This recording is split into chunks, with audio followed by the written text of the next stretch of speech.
قبل كل شيء بسم الله الرحمن الرحيم، الحمد لله رب العالمين على كل شيء. نحن وصلنا لهون باستحقاق وجدارة، الحمد لله نصف نهائي كأس.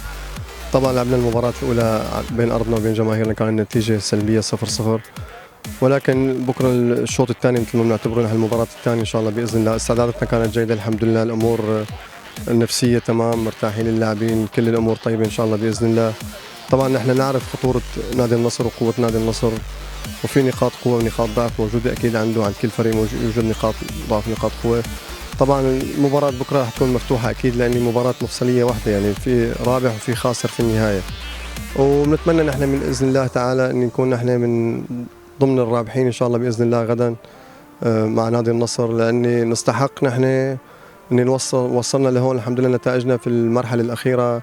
والله أول شيء بسم الله الرحمن الرحيم، الحمد لله رب العالمين. احنا جرينا استعدادات مهمة لهذه المباراة ومكثفة طبعا لأهمية المباراة، وجايين هنا إن شاء الله نحقق حاجة للنادي يعني.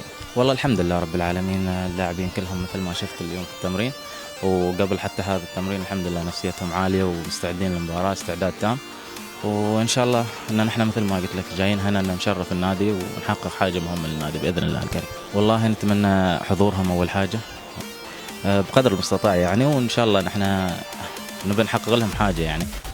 بسم الله الرحمن الرحيم، والصلاة والسلام على سيدنا محمد وعلى آله وصحبه أجمعين. أول شيء أشكركم على التواجد وعلى هذا يعني التغطية.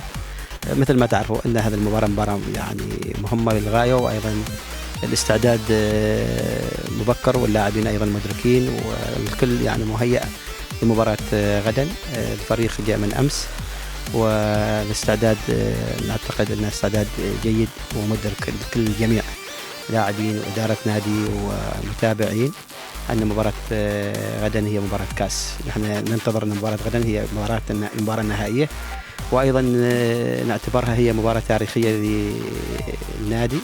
إن شاء الله نأمل أن يتوفق الفريق بكرة ويكون أحد أطراف المباراة النهائية، وتكون مباراة النادي يرجع لأمجاده في 2009 وليحقق الكاس. هذا يعني اللي نحن نتمناه ويتمناه أيضا أخواننا اللاعبين، وإن شاء الله يكون التوفيق حليفنا بمشيئة الله تعالى.